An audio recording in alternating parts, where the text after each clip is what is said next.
Afternoon. This is Ben Davis from BJU Press Marketing, and we are so thankful that you joined us this afternoon. We're very excited about our 2019 courses that are coming out this summer. And to come and talk to you about these new courses, we have three of our teachers. First, we're going to have Mrs. Walker, and she's going to be talking about Reading 2. And then Mrs. Rudapah, who is a new teacher, will be coming to talk about K-5 math. And then we're going to wrap things up with Mrs. Bullock, and she'll be discussing economics. But we know that you're very excited about hearing from Mrs. Walker, and the time is yours, Mrs. Walker. Good afternoon. I am so excited about this Reading 2 course. It is, Mrs. Cox taught it before, and she did a wonderful job, but it's been a long time coming to do this new version of it. So I am excited about this, and we have an exciting new theme that helps to unify the smorgasbord of reader stories. And so our theme is an amusement park. Very fun. Our first phonics character story takes place in an amusement park, and the last book link takes place in an amusement park. So we call it Read Venture Park. And this is my set, so it looks like I'm kind of in the gift shop or the ticket booth, something like that. And the map of the park is behind me. So in Read Venture Park, each ride or attraction represents a different genre or a different type of story, like Mystery Mansion or Drama Village or Poetry Patch, something like that. And then here are the materials. Look at the books, they're so colorful. There's Readers A through D. We have the work text Teacher's Edition that has all of the answers in it. Then the Teacher's Edition is actually optional. It doesn't come in your kit if you're doing the distance learning, but it is on your parent profile, so you have access to the PDF of it in case you need to do a lesson or have some questions. And then there are 2 book links, Pulling Together and Treasure of Pelican Cove. So the books are just beautiful. I love them. They look like this. B has hearts on it. C has got Betsy Ross on it. And then D has a seahorse on it. And if you saw on my set, each of those items is like a gift for my gift shop. So I have kind of a fun thing going on there. So our goals for reading are to foster a joy of reading. That is my #1 prime directive, to foster that joy of reading. But there's these other ones that are important that are from the Teacher's Edition. That would be integrate a phonogram approach to phonics, teach vocabulary and context, encourage fluency by reading silently for comprehension, and then orally for communication. Also to enhance comprehension through literary skills and different strategies that's going to help them when they read informational things. And then develop discernment by evaluating literature from a biblical worldview. And so our readers have 42 stories in 10 different genres, also 8 biblical worldview selections, 11 poems, and 4 dramas or plays. Now, besides having a new teacher, what has changed? We listened to the feedback surveys. We listened to what you had to say about it, what you wanted changed. And so I have tried to shorten most of the lessons. I know I talk too much, and I'm so passionate about it that I go for 26, 27 minutes, but I'm really going to try to shorten them to about 22 is my average that I'm shooting for.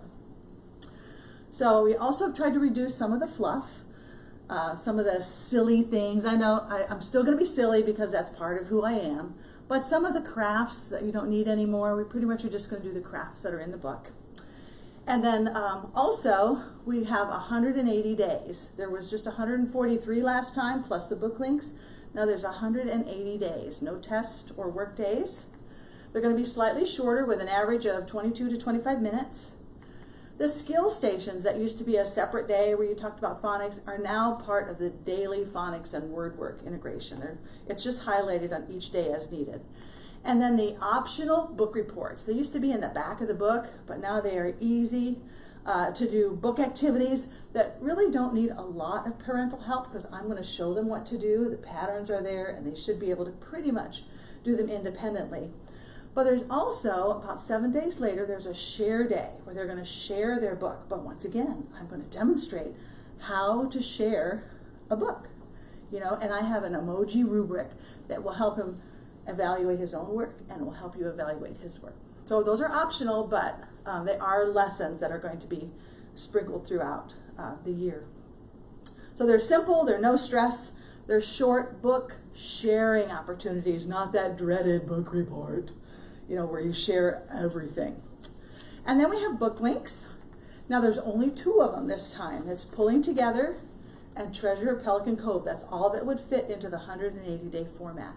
A 3rd one is available if you would like to teach it yourself. They're a lot of fun, a lot of crafts and things in there. Another change is that the Mom's Minutes comprehension questions that used to be in the packet are now actually in the reader. And they're right there. We can see the questions, and there's now answers that are going to be in your packet so you can see the answers to the questions. Now, we've also tried to make the vocabulary words more visible, and there are suggestions to help with the vocabulary retention. But remember that story-specific vocabulary is not intended for mastery. They are just needed to gain a full understanding of what the story is about. So our big skill focus for 2nd and 3rd grade reading is to discover the meanings of unfamiliar words while reading the surrounding text, not skipping them. I'm going to encourage them to give it the old elementary try, shall we say. And this should help parents to be involved in the process, help you be involved, but it's up to you if you want to do some of those vocabulary activities that are mentioned on that page. So what else is new? There are some support videos. Instead of doing the Mom's Minutes, I've identified 17 major topics that I think that instructors, you, will want to investigate, and I talk about them in separate 3 to 4 minute videos.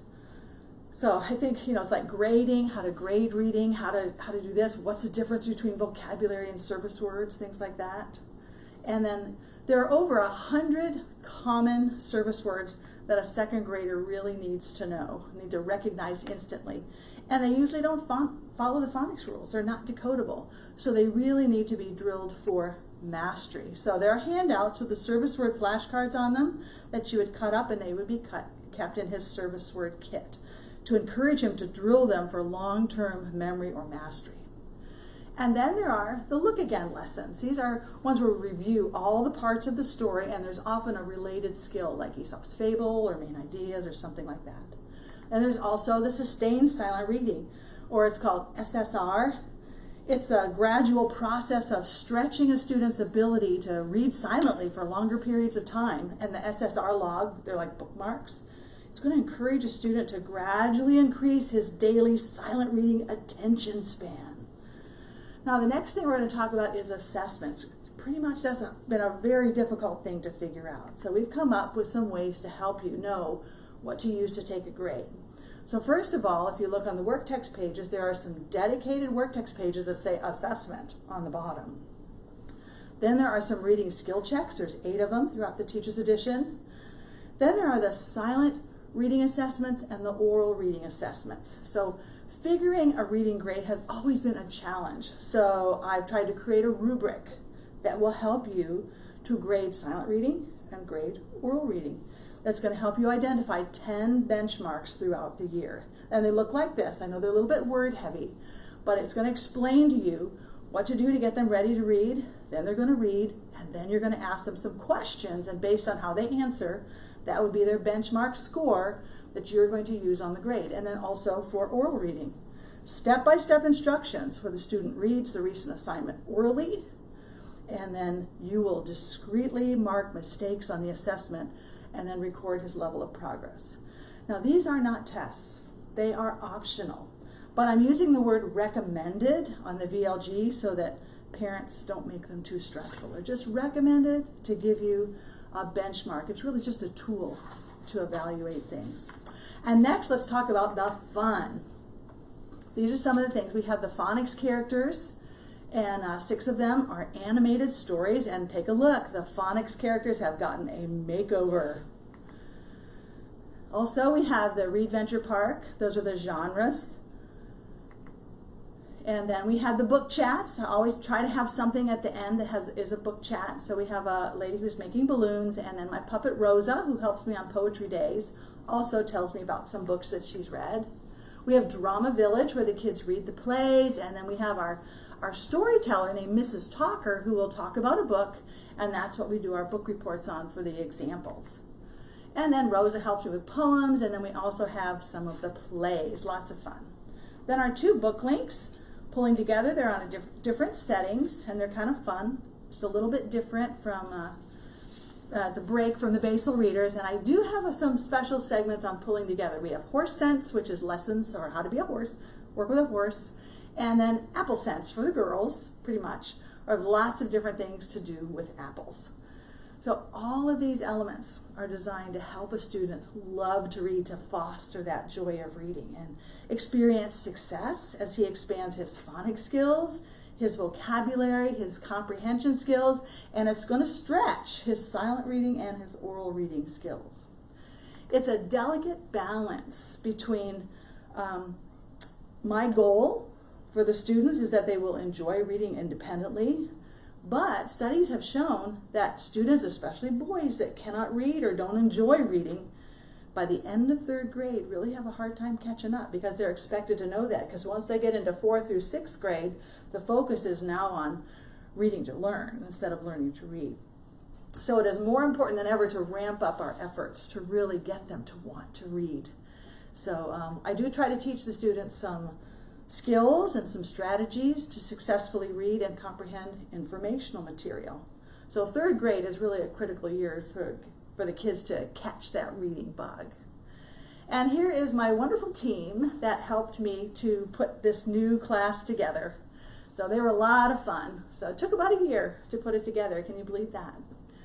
Now, BJU Press really helps students to develop their reading skills, not only now, but to carry them all through high school. So getting it now will really help them so that when they get to their content subjects, it's not so frustrating. So really, let's get them to read. So my assignment is to foster a passion for reading, to combine academic rigor with biblical worldview, and develop lifelong readers that read silently for comprehension and enjoyment, and orally to communicate a message.